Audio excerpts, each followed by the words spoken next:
णमीऊणजिणं वीरम् अनन्तवर्णाणदंसण सहावम् वोच्छामि नियमसारम् केवली सुध केवली भणिदम्।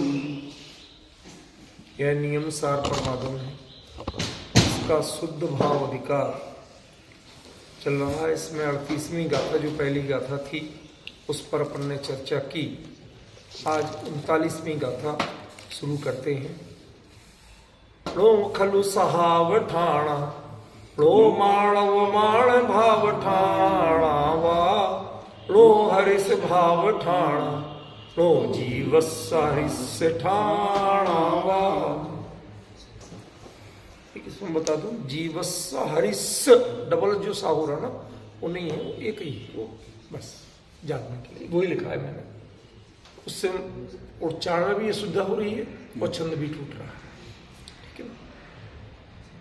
पहले ये जाने हम कि यह जो गाथा है, और पहले ग्रंथ का तो हमें अच्छी तरह चर्चा में है कि आचार्य कुंद कुंद ने अपने नियम संलेखना के लिए उसमें क्या क्या होना चाहिए, क्या क्या हमें अपने परिणामों को किस तरह से बदलना चाहिए, मोड़ना चाहिए, उसका वर्णन किया। जीव और अजीव अधिकार के जो जो विषय थे वो भली भांति हमारे बीच में चर्चित हुए। शुद्ध भाव अधिकार, ये जीव अजीव की स्थिति जानने के बाद शुद्ध भाव ये सबसे पहले संभालने की चीज। यद्यपि इन्होंने बाद में व्यवहार चरित्र का भी वर्णन किया। देखिए वो चीज बाद में आई। जब बच्चा होगा तो कपड़े वगैरह लेने का औचित्य होता है।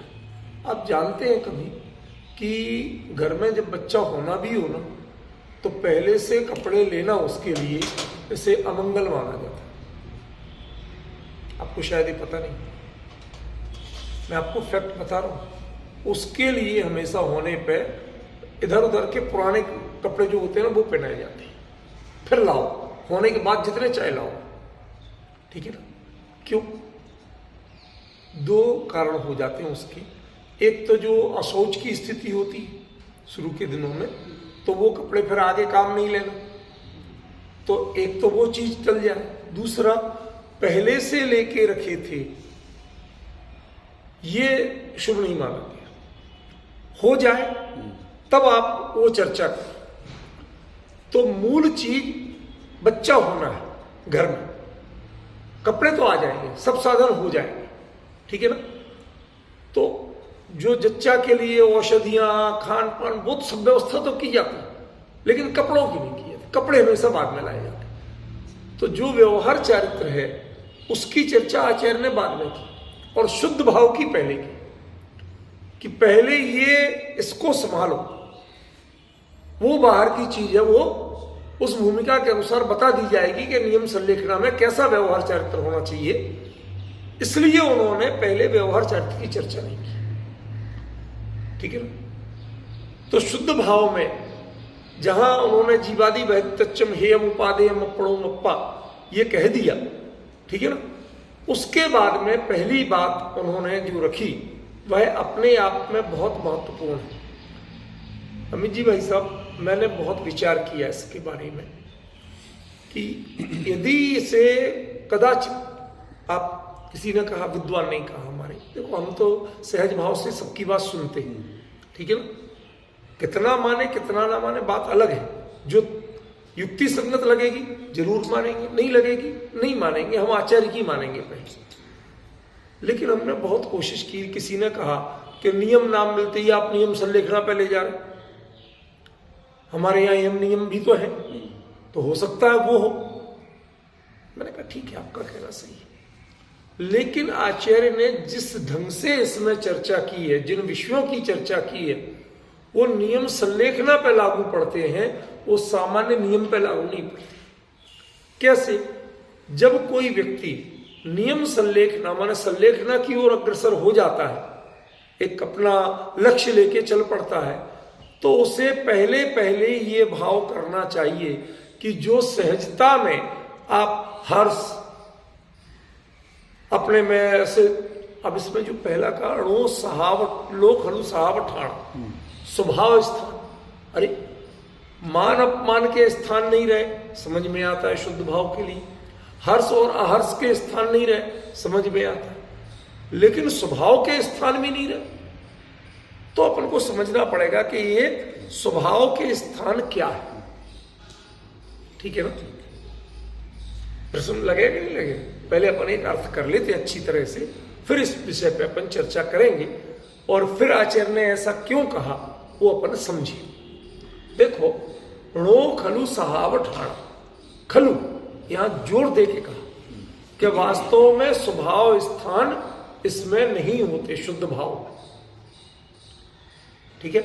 फिर णो मान अवमान भाव ठाणा, मान और अपमान का कोई भाव, नियम संलेखना का साधक शपथ, वो कभी कोई प्रभावित नहीं होता। कोई उसका मान कर रहा क्या कर रहा, इससे वो कतई प्रभावित नहीं। ठीक है ना? और प्रभावित होता है तो आप संलेखना नहीं ले सकते। समझ गए? णो हरिस भाव ठाणा, हर्ष के भाव भी वो नहीं कर सकता। किस पे मैं खुश हूं, तुमने मेरा मन पसंद कर दिया। और णो जीवस अहरिस ठाणा हुआ, और अहर्ष भाव, खेद खिन्नता के भाव, वो नहीं कर सकता। ये तो हुआ सामान्य सरल शब्दार्थ, इसमें कुछ ज्यादा जोर की बात नहीं है। अब हम एक एक का थोड़ा विशेष अर्थ लेने की कोशिश करते हैं, बाकी जो मर्म है वो आगे खुलेगी। णो खलु सहावठाण, स्वभाव स्थान नहीं है, सबसे ज्यादा ये अखर रहा है, और उसके साथ खलु जोड़ना। अभी विषय बात समझ में आ रही नहीं है? तो हमें समझना तो पड़ेगा कि स्वभाव स्थान क्या होता है। भाई, मान अपमान के भाव हमें आसानी से समझ में आ रहे हैं, हर्ष अहर्ष के भाव आसानी से समझ में आ रहे हैं, लेकिन स्वभाव स्थान कौन से होते हैं जो नहीं होना चाहिए, जो शुद्ध भाव में नहीं हो सकते। शुद्ध भाव में स्वभाव नहीं आएगा तो क्या आएगा? जय राजकुमार जी, प्रश्न समझ में आएगा? भाई, शुद्ध भाव में यदि स्वभाव नहीं आएगा तो क्या आएगा? ठीक है ना? सुनो, बड़ा सरल उत्तर है इसका, तो कुछ आइडिया लगा? स्वभाव मतलब यहाँ विभाव स्वभाव की बात नहीं। हाँ, ये ठीक है। ठीक है। स्वभाव माने ज्ञान दर्शन जो है, तो ज्ञान दर्शन का जो उघाड़ है, क्षयोपशम है, वो मेरा स्वरूप नहीं। किसी को बहुत क्षयोपशम हो, बहुत शास्त्र ज्ञान हो, नो। किसी को बहुत न्यून हो, नाम मात्र हो, शिवभूति मुनि जैसा। किसी ने कुंद ने 84 पहाड़ लिखे थे। 84 पहाड़ को भी मैं इनका करता, मैंने इनमें ये विषय लिखे, मैंने ये चीजें बताई। माने जो नियम संलेखना ले ले, अभी जरा आप शांत मन से सुनो, वो ये नहीं कहेगा कि मैंने फला ग्रंथ में लिखा है देख लो ना, मैंने ये बात वहां बताई थी। मतलब हमें सीखने की बात है कि हम कल के दिन यदि इस मार्ग पे आगे बढ़ते हैं तो हम कभी ये नहीं बोल सकेंगे कि हमने इतनी पुस्तकें लिखी, मैंने फला पुस्तक में ये चीज बताई, मैंने फला जगह ये चीज समझाई। क्यों? क्योंकि वो आपके लिए है तो स्वभाव, ज्ञान तो स्वभाव ही, लेकिन वह आपको विभाव में स्थित कर रहा है। छायोपशमिक रूप जो है वो विभाव है, खरेखर स्वभाव होते हुए भी विभाव है। क्योंकि असल स्वभाव क्या है कि परिपूर्ण निरपेक्ष जो ज्ञान दर्शन प्रवृत्ति है वही स्वभाव। जो उघाड़ रूप क्षयोपशम रूप ज्ञान दर्शन है वो स्वभाव होते हुए भी आपको शुद्ध भाव में नहीं रहने।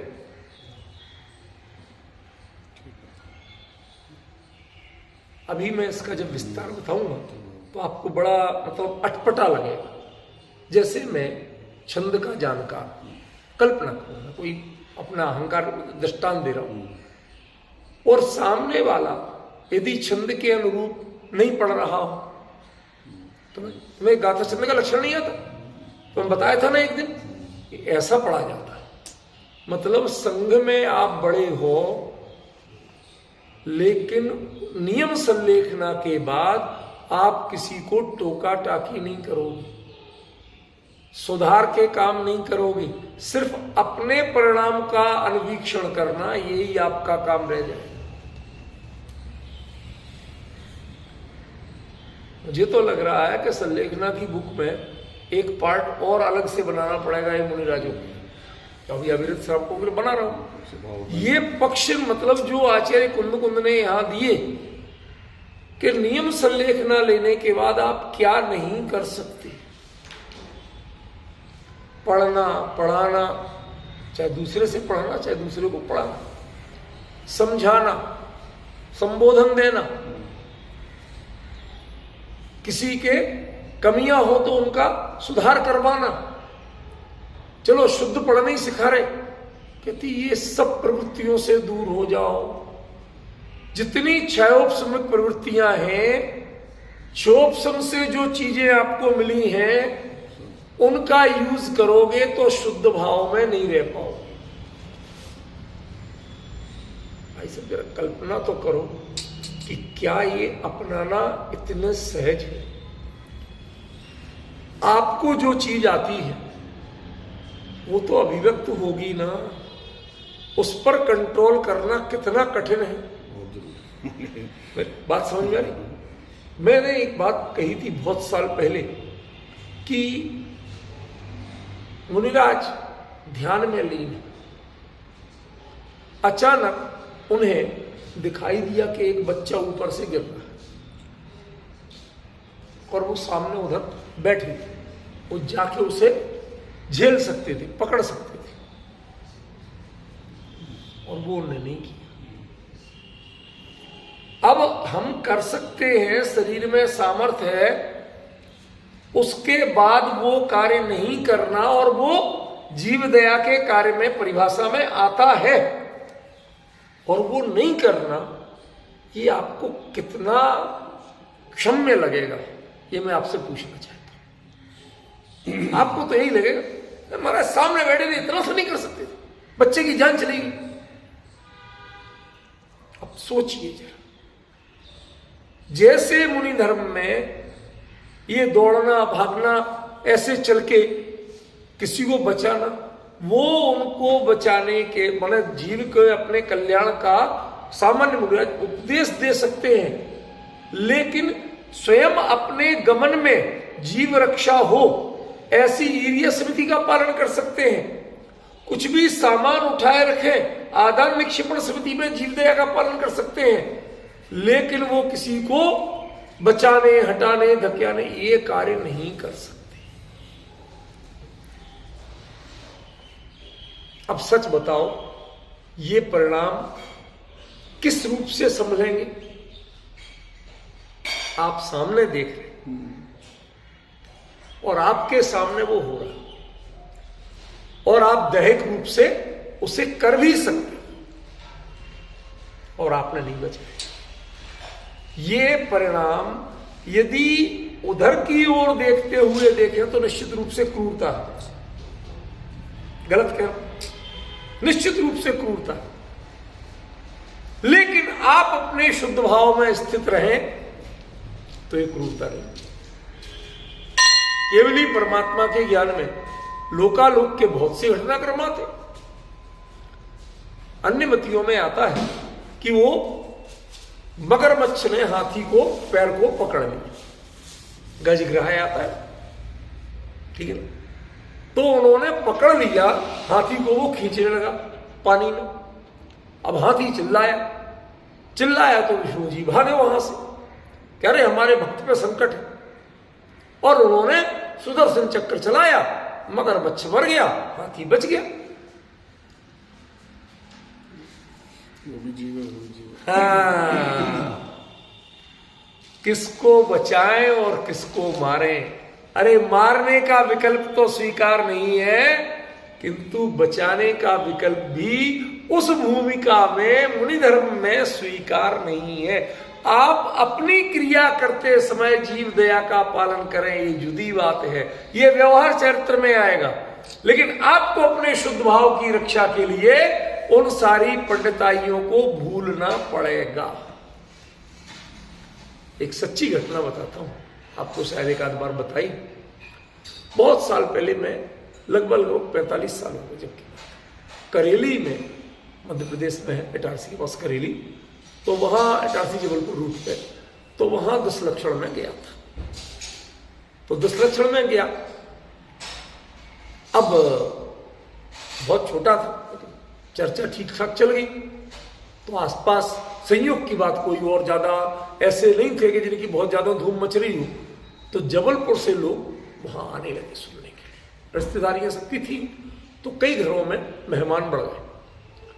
अब उनमें एक बहुत बड़े वकील साहब भी आए। अब वो वकील साहब स्वाध्याय में बैठे, बहुत खुश हुए, अच्छी बात कही, प्रशंसा की। उसके बाद में वो मेरे पास कमरे में आके बैठ गए, थोड़ी चर्चा करें, कौन सा काम था, मैं कहा करो चर्चा। अब बात बात में वो बताने लगे कि साहब ऐसा है, आप लोग नहीं जानते, हम तो बदमाशों के चक्कर में रहते हैं। भाई अपराधी तो आएंगे, वकील और जजों के पास अदालत में, और कौन आए, ठीक है ना भाई साहब, ऐसा करिए, कोई चटाई लेके बैठ जाइए, ठंडी जमीन पे बैठना अच्छा नहीं, आपको तकलीफ होगी। नहीं, अब वो करिए, पीछे तक चटाई खींच लीजिए, कुछ कर लीजिए, मुड़े पे बैठ जाइए, कोई तकलीफ नहीं। शास्त्र था इसलिए हमने कहा। हाँ वो सही है, लेकिन अब क्या करें, मतलब आप ऐसे परेशान मत होइए, शांत मन से बैठिए। तो मैं इसमें नहीं करना चाहता था, लेकिन मौसम ऐसा था, इसलिए कहा, एक साधारण वात्सल्य तो रहना चाहिए ना, इसलिए। तो उन्होंने कहा कि भाई साहब, आपको पता है, हम यदि आपकी जेब से सामान निकालें तो आपको पता चल जाए, जेब कतरे निकालते हैं तो पता नहीं चलता। कहते कैसे पता नहीं चलता? अब वो उसकी कलाएं हमें कहते, हम तो रोज इनके चक्कर में रहते, तो बताने लगे। मैंने कहा भैया मेरे ऊपर कृपा करो, मुझे मत बताओ कि क्यों, मुझे इस रास्ते पे कभी चलना नहीं। कह रहे आप अपनी जेब कटने से तो बचा सकेंगे। सुनिए, अब तो वो बता रहे कि ये जो उंगलियां होती ना, इनके बीच में पेंसिलें कुछ फंसा के ऐसे बांध देते हैं, बहुत दर्द होता शुरू में, धीरे धीरे उनकी उंगली ऐसी हो जाती है कि ऐसे में, अपन को तो ऐसे पकड़ने की आदत है ना, वो उन उंगलियों से ऐसे में चीज पकड़ के निकाल लेते, समझ गए? अब वो बता रहे, और साहब वो जब कभी भी बस में या भीड़ भाड़ में कोई कहे अरे भाई जेब कट गई है, ये हो गया, कभी अपने चीज संभालना नहीं, शांत बैठे। नहीं तो एकदम देखेगा वो तुरंत वो कहते हल्ला मचा के वो जानना चाहते कि किसका माल कहां रखा, क्योंकि आपत्ति काल में व्यक्ति अपनी निधि संभालता है ना। कहते आप ये कुछ नहीं करना। भाई सब जितनी बात कहते, अब आप नहीं होगा तो आपकी जेब कट जाएगी, मेरे अशुभ का उदय होगा तो कटेगी, और नहीं होगा तो नहीं कटेगी, लेकिन मैं तब तो चर्चा करो मेरे से, वो तो मंजूर है, लेकिन ये ज्ञान हमें मत। अब डिफरेंस समझ रहे ना, दृष्टांत भले ही मैंने लौकिक दिया, यहां पर आचार्य क्या कहना चाहते, तुम्हें बहुत सी जानकारियां हैं, बहुत से विषय पढ़े हैं। एक मुनिराज आईटी के इंजीनियर रहे गृहस्थ अवस्था में, अब उन्होंने मुनि दीक्षा ले ली। अब बताओ वो लैपटॉप चला सकते कि नहीं? भाई ज्ञान तो है, दीक्षा के बाद हाँ। अब आप डिफरेंस समझ रहे हैं ना, उनके लिए दो ही उपकरण हैं जिनको वो यूज कर सकते हैं, एक पिच्छी और एक कमंडल। तीसरे उपकरण को प्रयोग करने की उन्हें कोई अनुमति, स्पर्श करने की भी अनुमति नहीं। वो आप ये नहीं सोच सकते कि मैं आईटी का इंजीनियर हूं, मैंने इतना सारा पढ़ा था, बेकार जाएगा क्या? कहते जाए तो जाए, बल्कि तुम तो बेकार करो उसे, तब अपने कार्य कर सकोगे। कार्य माने कार्य, अपना प्रयोजन कब सिद्ध कर सकोगे? ये लैपटॉप और कंप्यूटर से कभी आत्मा का हित नहीं होने वाला। तुम आत्महित के रास्ते पे चले हो तो तुम आत्महित के काम करो। अब तुम अपने सारे शोभसम को छोड़ो, भूल जाओ, त्याग कर दो। कदाचित ऐसा हो कि संग में कोई लेके जाए। देखो आज मैं कुछ दृष्टांत ऐसे दे रहा हूं जो आपको थोड़ा कहीं ना कहीं छूएंगे। कोई लेके जाए और कहे कि देखो महाराज, मैंने आपके इतना सुंदर एडिटिंग की है आपके व्याख्यान की या फला ग्रंथ की जो आपने दिया था उस जिसमें व्याख्यान, इतनी सुंदर एडिटिंग की है कि इधर आप बोल रहे और इधर साथ के साथ वो पूरा लिखा आ रहा। देख तो लो, मत छुओ आपसे। अब उन्हें देख कदाचित दूर से दिखाई रहा और उन्हें लगा कि इसने फला टूल का प्रयोग नहीं किया, ये टूल का प्रयोग किया होता तो बहुत अच्छा होता। ये चीज ये अभी इससे इतना नहीं आता, तेरे जाओ तो मुझे आता। भाई सब समझ रहे मेरी बात? नो खलु सहावठाना, ये तुम्हें जो क्षयोपशमिक ज्ञान है, ज्ञान आत्मा का स्वभाव है, मानते हैं, लेकिन उस स्वभाव से तुमने आज तक जो कुछ पाया है वो क्षयोपशम तुम्हारे काम का नहीं। आचार्य शांति सागर जी थे बड़े वाले, उनके जीवन का एक प्रसंग है कि जब ग्रस्त अपने जीवन में थे तो बहुत चीज अपने धर्म ग्रंथ सब पढ़ते थे दिगंबर से। अब उसके बाद किसी ने कोई दूसरा ग्रंथ लाके दे दिया, पढ़ना तो पढ़ना है, लेकिन उन्होंने उसको छू लिया। फिर देखा कौन ये फला है, तो उन्होंने बंद करके रखा, कमंडलू से जल लिया, हाथ धोए और उसके बाद प्रतिक्रमण किया। अब इसको दो दृष्टियों से देखा जा सकता है। एक तो दिगंबर श्वेतांबर के मतभेद से देखा जाए, सोच सकते हो ना भाई, या जैन अजैन के मतभेद से देखा जाए, सांप्रदायिकता की दृष्टि से देखा जाए। एक तो व्याख्यान ये हो सकता, ये आपकी सोच की गलती है, दोष। उन्होंने जिस मार्ग पे चलने का तय किया उस मार्ग के अलावा अन्य कुछ ना देखना, अन्य कुछ ना जानना, ना अन्य किसी विषय में उपयोग को लगाना। पक्की बात है। अच्छा, कल्पना करो अविज्जी दीक्षा ले नहीं, मतलब मैं दूसरे दृष्टि से थोड़ा विषय बदल रहा हूं, तो आपका तो हंस के कह रहा हूं। कोई सिविल इंजीनियर दीक्षा ले तो मंदिर बन रहा था, उसमें वो परामर्श दे सकते कि नहीं? भाई सब मेरे प्रश्न जरा ध्यान देना, मैं बोल रहा हूं टू द पॉइंट अपने विषय में, लेकिन बताऊं तो नहीं कि इसका अर्थ एक्चुअली क्या होगा। दे सकते? यदि कंप्यूटर ठीक नहीं कर सकते या उसके टूल नहीं बता सकते तो छेनी हथौड़ा और मसाला कैसे बता सकते? फिर वो वास्तु कैसे बता सकते हैं और वास्तु कैसे सुधरवा सकते हैं? नरेंद्र बाबू समझ में आ रही बात? ये आचार्य कुंद कुंद लिख रहे हैं।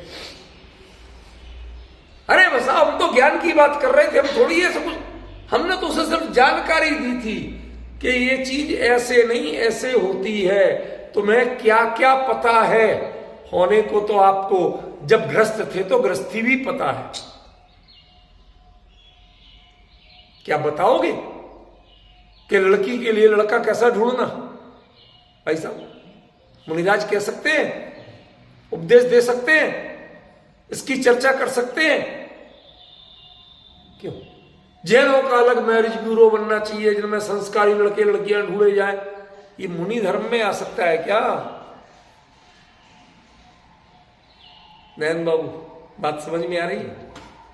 यदि ये सब अपराध हैं तो उस मुनि धर्म में रहते हुए जो शास्त्र ज्ञान, जो क्षयोपशम आपने पाया, इतने ग्रंथ लिखे, कितनी कितनी जगह विहार किया।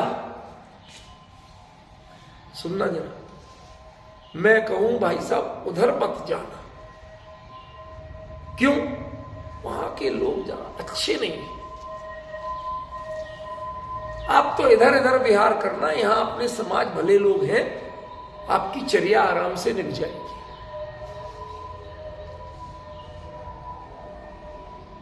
कोई अपराध लग रहा आपको? ये जो युग प्रतिक्रमण होता था, उसमें जब देश भर से मुनिराज इकट्ठे होते थे, उसमें ये बातें बताई जाती थी। इस रूप में नहीं बताते थे कि आप मत जाना। हम यहां विचरण किए इन 5 सालों में, यहां हमें ऐसी ऐसी जानकारियां मिली, ऐसे ऐसे अनुभव हुए।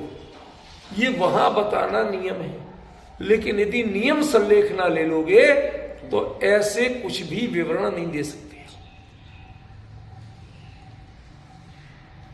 कुछ मैं क्या कह रहा हूं समझ में अंतर समझ में आ रहा कि नहीं आ रहा? क्यों? अब आपको शुद्ध भाव में रहना है, आत्म स्वभाव में रहना है, और जितनी क्षोभसम की बातें करोगे, जनरल नॉलेज की बातें करोगे, लोक के ज्ञान की बातें करोगे, होगा क्या? क्या होगा? आप स्वभाव से उतने दूर जाए। ये आपका क्षोभसम आपको आपके स्वभाव से दूर ले जाएगा। ज्ञान भले ही आत्मा का स्वभाव है, लेकिन क्षोभसमिक ज्ञान ये आत्मा का स्वभाव नहीं है खरेखर। उसमें जितने उलझोगे वह अपने शुद्ध भाव रूप में नहीं रह पाएगा। मैं एक छोटी सी बात और पूछता, आज बहुत विस्तार करूंगा इसका, ताकि तसल्ली से आपको लगे तो सही कि आचार्य ने क्या कहा। मुनिराज विहार करके आए, 3 दिन से विहार कर रहे थे। 2 दिन के रास्ते में रास्ता ठीक था, परिस्थितियां ठीक थी, पहाड़, कटीली झाड़ियां, कंकड़ पत्थर ज्यादा नहीं थे, ठीक ठाक रोड था, चौड़ा रोड था, साइड के बने थे, उन पटरी चले गए। अब आज तीसरे दिन भाई साहब रोड सकड़ा हो, ट्रैफिक तेज था, किनारे चलो तो ऐसे नुकीले कंकड़ थे, और थोड़े से इधर कदम करो तो कटीली झाड़ियां थी। अब कहां जाए? मैं कोई मुनिराजों से तुलना नहीं कर रहा, पर मतलब मुझे अच्छी तरह याद है कि जब इस दिल्ली में पहली बार मैं 84-85 में आके रहना शुरू किया, तो वो BL इंस्टीट्यूट ऑफ इंडोलॉजी है ना, GT करनाल रोड पे, श्वेतांबर जैन मंदिर नाम से स्टॉप है। आजकल तो खैर परिस्थितियां रोड की सब बदल गई। पहले एक सिंगल जैसा रोड, 1.5 लाइन जितना इधर और 1.5 लाइन जितना उधर, उन्हीं में इंडिया में तो 1.5 लाइन में 2 लाइन एडजस्ट हो जाती, लेकिन दोनों ओर कटीली बबूल की झाड़ी, घनी झाड़ी पूरी। अब वो DTC वाले ऐसे महान आत्मा कि उनसे कहे भाई साहब रोक देना, हम तो भैया इज्जत देते, और वो मानते बेवकूफ, जान के 1.5 किलोमीटर दूर झाड़ियों के बीच में रोक। अब वो 1.5 किलोमीटर किनारे किनारे आए कैसे? रोड पे चल नहीं सकते, हैवी ट्रैफिक। अब सोचिए जरा, रोड पे चल नहीं सकते, हैवी ट्रैफिक, चिंगाड़ते हुए गाड़ियां जाती, जहां ईंट का खड़ंजा इतना सा बना, उस पे इतने कंकड़ पत्थर के पूछो, क्योंकि रोड़ी वगैरह के निकलते थे ट्रक, तो उनसे गिर जाते थे, तो किनारे आ जाते थे, तो उन पे पैर रखा नहीं गया। 2 कदम भी नहीं, क्या 1 कदम भी नहीं चल सकते आप साइड में, कि पूरे झाड़ी, उस खड़ंजा पे चलो तो झाड़ियां आपके मुंह काट दे, हाथ के कपड़े फाड़ दे बबूल की। अरे साहब ध्यान रखना, आप ऐसे में बचना। कहने को रास्ता तो है, लेकिन बड़ा खतरनाक है भाई साहब। कहने को तो दिल्ली है, लेकिन राजधानी होती हुई भी ऐसे एरिया भी है राजधानी में भाई साहब, सोच समझ के चलना। बता सकते मुनिराज? है, यथार्थ है, कल ही देखा है, लेकिन ये चर्चा भी नहीं कर सकते हैं। क्यों? क्योंकि जितना समय तुमने इसमें लगाया, वो समय तुमने काटा किसमें से? हम आजकल की अपनी बात करें भाई साहब, कई लोग जो नित्य नियम, प्रक्षाल पूजन आदि स्वाध्याय के नियम वाले होते कि 3 घंटे मंदिर में रोज सुबह देना। अब कोई भी संसार का काम बढ़ता है तो बताइए, खाने में कटौती होती है? नहीं। यहां खाओ चाहे वहां खाओ, कैसी खाओगे? वो टाइम पूरा। नहाने में वो भी पूरा, और सब कामों में वो सब पूरा। समय कहाँ कटता है, कैंची कहाँ चलना शुरू होती है कि आज अकेले प्रक्षाल पूजन कर लेंगे स्वाध्याय, और समय बढ़ा पूजन नहीं करेंगे, अकेला प्रक्षाल करेंगे, और प्रक्षाल भी नहीं करेंगे, अकेला दर्शन कर लेंगे। भाई अक्सर ये होता है कि नहीं? यही होता है। ये होता है का मतलब क्या है? रुचि। यदि वो चीजें आपके जीवन की अनिवार्यता थी, सबसे महत्वपूर्ण थी, तो महत्वपूर्ण पे कैंची चलती है क्या? दूसरे पे क्यों नहीं चलाते हो? समझ रहे? ये स्थिति क्यों है? आपने समय काटा तो किसका काटा? आपने दूसरे को जानकारी तो दी। ध्यान रखना, छपक जो होते हैं नियम संलेखना के, उनके व्याख्यान नहीं होते। बहुत शास्त्र आते हैं लेकिन व्याख्यान नहीं देते। क्यों नहीं देते? कि व्याख्यान में जो हमें क्षोभसम में है वही तो बताऊंगा, इनके हिसाब से बताऊंगा कि सामने के लोग ऐसे ऐसे सुधरो भैया, ऐसे ऐसे करो। अभी समय तुम्हें अपने को संभालने का है, इनको समाज को संभालने का समय नहीं। भाभी अंतर ख्याल में तब तो चर्चा करना मना, कोई गलत आचरण कर रहा हो उसे टोकना मना। कल्पना कर सकते हो क्या क्या छूट रहा है जब प्रैक्टिकल देखोगे। चलो एक काम करते, तीर्थ यात्रा कराते। नरेंद्र बाबू, दर्शनावरण का क्षोभसम से ही काम होगा? देखने का तो काम है। जिन मंदिर देखा है, कितने जिन मंदिर है भाई साहब। जो जिनेंद्र वंदना का एक नियम है वो पालो और चुपचाप चलो। कैसा मंदिर किसने बनवाया था, क्यों? हस्तिनापुर के मंदिर का क्या इतिहास है, बड़ा गांव के मंदिर का क्या इतिहास है, ऐसा चर्चा कर सकते, जिज्ञासा कर सकते। कहते जानना भी नहीं। चलो महाराज एक काम कर लेना कि जो करणान योग है ना, आज तक आपने नहीं पढ़ा, मेरे को बहुत अच्छा आता, मैं आपको पढ़ा देता हूं, स्वाध्याय करा लेता हूं, पर बैठ के जरा गोमठ सार, जीव कांड, कर्म कांड, लब्धि सार, छपड़ा सार, सबका स्वाध्याय कर लेते। नियम संलेखना के छपक मुनिराज क्या अनुमति देंगे? अरे साहब वो तो वो जिनवाणी है 4 अनुयोग जिनवाणी के हैं, उसके बावजूद शुद्ध भाव की जितनी जरूरत है उसके अलावा अन्य किसी विषय का क्षोभसम बढ़ाना नहीं, नॉलेज बढ़ाना नहीं। हमारे पास भाई साहब पैसे इतने ही से है कि हम टिकट ले सकते हैं। अब क्या क्या लेना, उतने ही पैसे गिने चुने कि हम टिकट ले सकते हैं यात्रा करने की।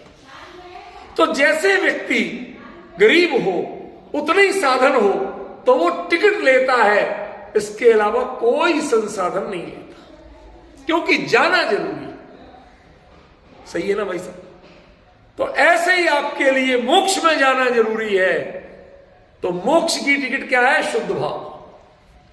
वो शुद्ध भाव का आश्रय करते हैं, अन्य किसी क्षोभसमिक प्रवृत्ति में नहीं पड़ते। ज्यादा पढ़ना नहीं, ज्यादा सुनना नहीं, लिखना नहीं, जनसंपर्क ज्यादा नहीं करना। महाराज दर्शन करने बहुत लोग आए,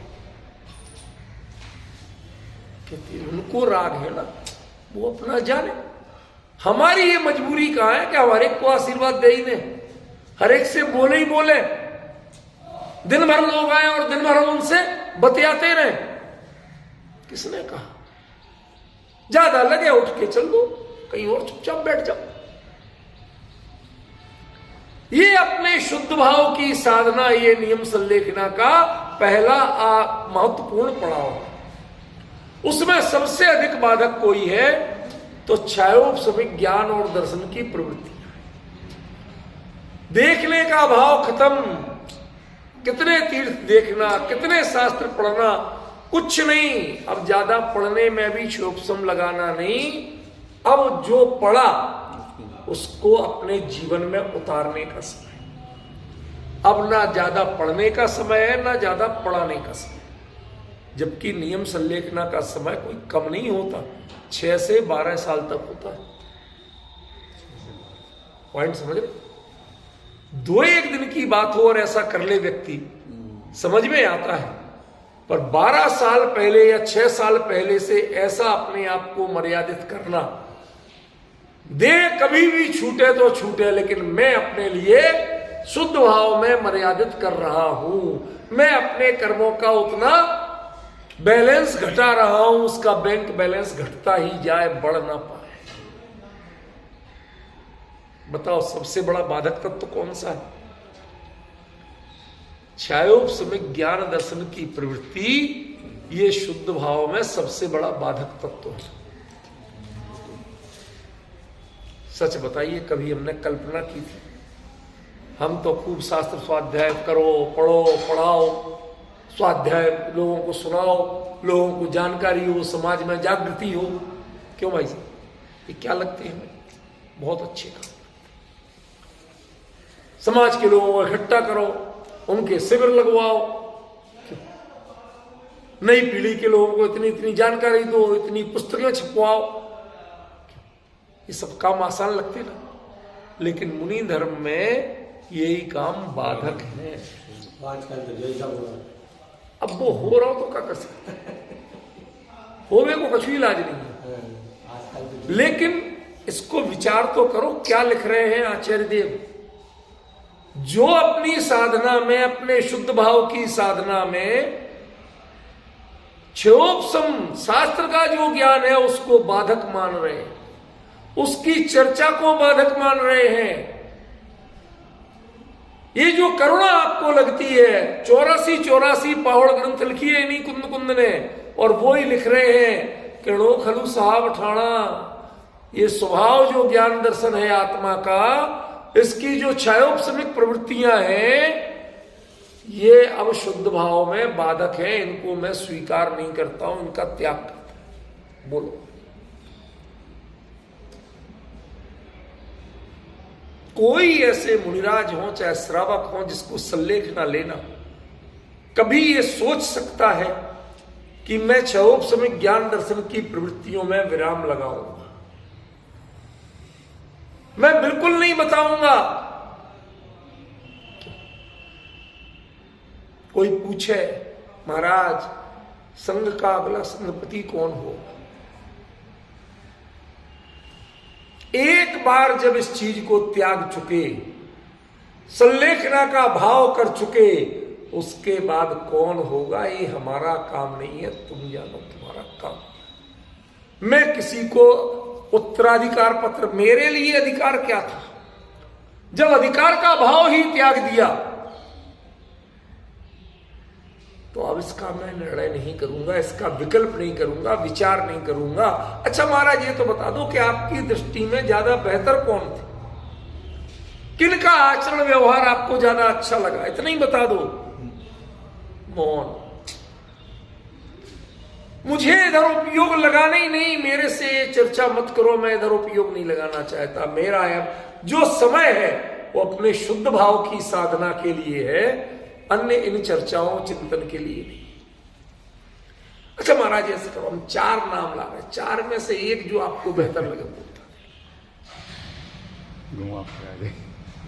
ये ग्रस्तों की आदत होती है जलेबियां बनाने की, ये घुमा फिरा के बात वहीं की वहीं लाई। समझिए ना, जलेबी इधर से बनना शुरू होती है, लौट के वहीं जाती है। समझिए, भाभी जी बनाई तो होंगी, इधर से यूं यूं यूं यूं यूं घुमाते वो वहीं जाती है। ऐसे ही ग्रस्तों की बातें घूम फिर के जितनी चाहे घुमा लो, लौट के वहीं जाएंगे। लेकिन आपसे कुछ भी पूछे, कुछ भी जानना चाहें, उसका विकल्प तक आपको नहीं आना चाहिए। मुनिराज अपरिग्रह महाव्रती होते हैं कि नहीं होते? परिग्रह किसे कहते हैं? किसे कहते हैं परिग्रह? मोहो दयादुदीर्णो मूर्छा तु ममत्व परिणाम और मूर्छा परिग्रह। मोह के उदय से, चारित्र मोह के उदय से जो पर पदार्थों में रमने का भाव है उसका नाम मूर्छा है। अब पर पदार्थ में घर ही नहीं आते हैं, पर पदार्थ में मंदिर और धर्मशाला भी आते हैं, संकुल भी आते कि नहीं आते? बताओ ना, आते कि नहीं आते? कि ये मुनिराजों के अपने हैं? मान सकते? नहीं मान सकते। मंदिर किसका? भगवान का। उसमें हमारा क्या? फिर हम क्यों उन्हें तोड़वाते हैं, क्यों बनवाते हैं, क्यों उनमें उपयोग लगाते हैं? ये अपरिग्रह महाव्रत की भावनाओं का स्पष्ट उल्लंघन है। क्लियर कट कह रहा हूं, स्पष्ट उल्लंघन है। ये अहिंसा महाव्रत का स्पष्ट उल्लंघन है, क्योंकि जब कंस्ट्रक्शन होगा तो कोई 30 मार्खा ये दावा नहीं कर सकता कि आप इसको बिल्कुल अहिंसक वृत्ति से कर पाओगे। कर सकते हो? कोई दावा नहीं कर सकता। हमने भी मकान बनाया, बहुत कोशिश की थी कि सारा पानी छान के ही प्रयोग करें, नहीं कर पाए थे, ईमानदारी से। समझ गए? तो अनछना पानी लगे, लोगों से क्या क्या व्यवहार हो, लेबर के साथ कैसे कैसे शब्द बोले जाएं, कहां से लेन देन में क्या क्या हो, और इतने सारे आरंभ परिग्रह के कार्य के लिए जिसमें हिंसा से लेके परिग्रह तक सारे काम तो होना है। झूठ भी बोला जाएगा, चोरी भी हो, चोरी, हाँ, टैक्स की चोरी चोरी नहीं है क्या? आप हर चीज पे जीएसटी 100% देंगे? बुरा मत मानना। समझ गए ना? कैश में लेन देन करेंगे कि नहीं करेंगे? अरे आपका दान जितना आता है वो 90% कैश का ही होता है। बुरा मत मानना, आजकल कोई नहीं दे रहा। जितने ये मंचों पे दिए जाते ना, बहुत कम है जो एनआरआई वगैरह जिनके है ही वो, तो वो दे दे, वरना सब यही होता। हिंसा, झूठ, चोरी, कुशील और परिग्रह, सब इसमें कुशील कैसे हो जाएगा? एक बात बताओ कि इनमें फिर आपने टॉयलेट, बेडरूम, संकुलों में ये सब भी तो बनेंगे। हमने खुद जानकारी में बोलूंगा नहीं किसी का, हाँ साहब यहां बेड लगना चाहिए। बेड क्या है? सब सोने के लिए। किसने कह दिया? सोने के लिए तो पत्थर जमीन पे भी सो जाओ, कहीं भी लेट जाओ। क्यों लगवाया जा रहा है? क्यों उसमें बढ़िया गद्दे A1 बिल्कुल 5 स्टार जैसे लगाओ? मैंने खुद इन चीजों का साक्षी हूं, बिल्कुल त्याग दिए, जाने ही नहीं इनके पास। क्यों? क्योंकि जो मुनि धर्म के पंच महाव्रतों की मर्यादा को छोड़ के कंस्ट्रक्शन, समाज के एक आयोजन, क्यों निरीक्षण करते देखा यहां पंचकला होना है, यहां इंद्राणी रुकेंगे, यहां फला रुकेंगे, यहां समाज के लोग आकर रुकेंगे, इनमें इतनी इतनी व्यवस्थाएं हमने की हैं। भाई सब कर क्या रहे हो आप?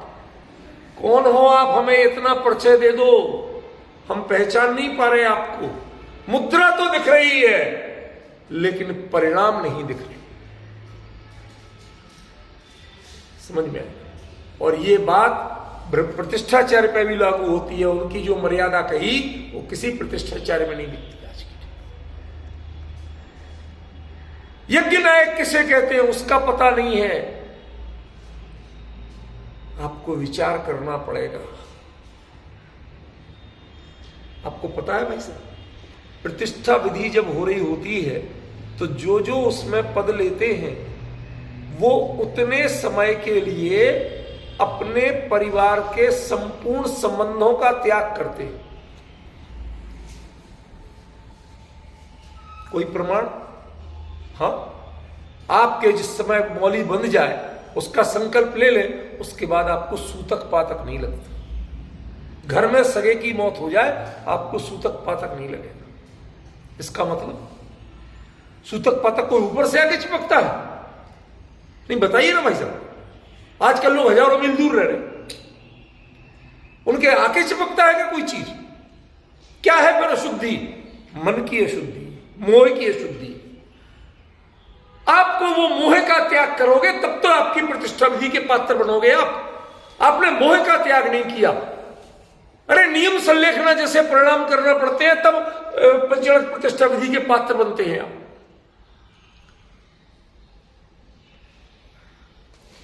उसमें चटाई तख्ते पे सोना, आपको पता है ये नियम होते हैं, कोई नहीं पालता।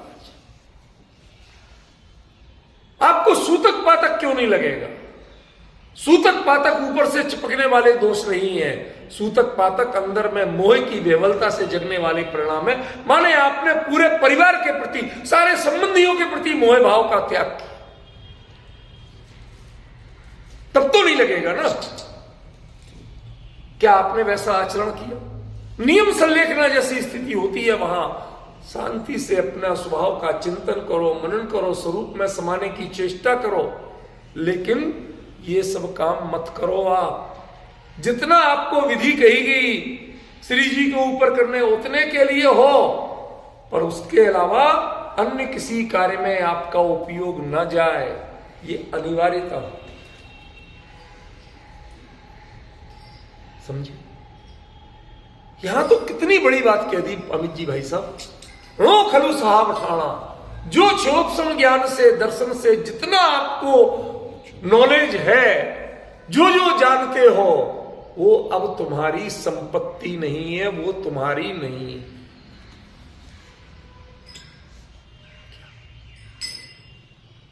बेटी का रिश्ता करके आते हैं, अभी बेटी घर में कुछ नहीं बताया भी नहीं, लेकिन बाप आता है घर में तो बेटी के प्रति व्यवहार बदल जाता है। क्यों? क्योंकि ये अब मेरी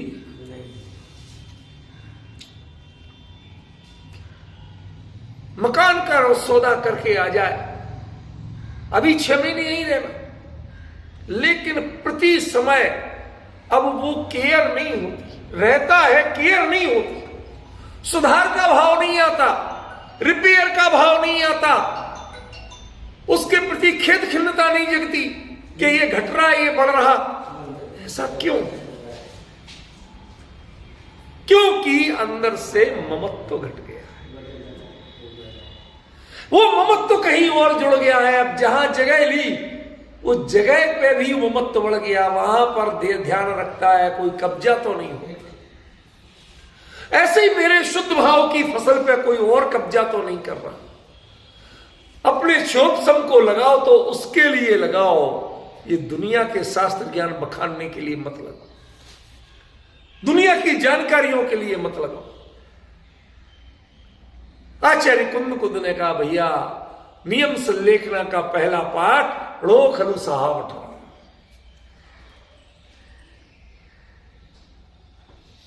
सच बताओ भाभी जी, कभी हमने सोचा भी कि यदि हमें नियम संलेखना लेने पड़ी, गृहस्थी भी ले सकती, कोई ऐसा बात इसमें बाधा नहीं। उसमें पहला पाठ कि आप क्षोभ ज्ञान की प्रवृत्तियां, नॉलेज जितनी है उसको अपनी संपत्ति नहीं मानेंगे, उसका प्रयोग नहीं करेंगे, अपने परिणामों का ऑब्जर्वेशन करेंगे, मेरे परिणाम कहां जा रहे हैं, वो पर में चरितार्थ हो रहे हैं कि अपने में जा रहे हैं। हमारे यहां बुंदेलखंड में एक शब्द चलता, कहावत, घर खोए और आसपास तिनको नाम धर्मदास। घर खोए और आसपास तिनको नाम धर्मदास। धर्मदास माने मंदिर समाज के काम करने वाले जो बनते हैं, कि घर खोए और आसपास, उनको ना अपने घर का होश है, ना आसपास पड़ोस में क्या है, क्या है साहब, में धर्मशाला बन रही थी, वहां के लिए आए, घर में सब्जी आई कि नहीं आई, ये होश नहीं रहता। उसके लिए पैसा आया ये तो बरोबर पता है, लेकिन घर में सब्जी खरीदने के लिए, गेहूं खरीदने के लिए पैसा आया कि नहीं, ये पता नहीं। ये वास्तविकता है भाई साहब। जैसे उन्हें वो पता है, ये पता नहीं है, इतना समर्पित कोई हो, ऐसे ही जिन्हें जो जो आज तक जाना था, जो जो आज तक पढ़ा था, उसको बताने तक उधर विकल्प ही नहीं जाए। कर्णान युग के प्रकांड विद्वान होते हुए भी नियम संलेखना लेने के बाद वो संदृष्टियां नहीं बता सकते। अरे साहब, महाराज ज्ञान दान तो दे दो। लो खलु साहब ठाणा कुंद कुंद ने कहा है, नियम संलेखना का छपक वो छायोपसमिक ज्ञान की प्रवृत्तियों में नहीं उलझ सकता। वो तीर्थ वंदना करने के भाव में नहीं जा सकता। किसके दर्शन करना? निज स्वरूप के दर्शन, अपने परिणामों का अन्वीक्षण, इसके अलावा कुछ करना ही नहीं। तब शुद्ध भाव में रहोगे। यदि कहीं अटके तो शुद्ध भाव में नहीं रहोगे। सब जरा स्वयं विचार करो कि आचार्य ने कह क्या दिया। मैं तो अभी दूसरा विषय, भले ही 5-7 मिनट बचे, मैं तो नहीं ले सकता अभी अगली, ये चीज अलग है। पहले सहा उठाना, ये इसके साथ खलू लगाया आचार्य कि इनमें 4 में सबसे इंपॉर्टेंट बात कोई है तो ये है, छायोपसमिक ज्ञान दर्शन की प्रवृत्तियों को ना आगे उसको बढ़ाना, और जो पहले से आपको प्राप्त है उसको अब रीयूज नहीं करना। कितनी बड़ी बात कह दी। प्राप्त है, रीयूज नहीं करना।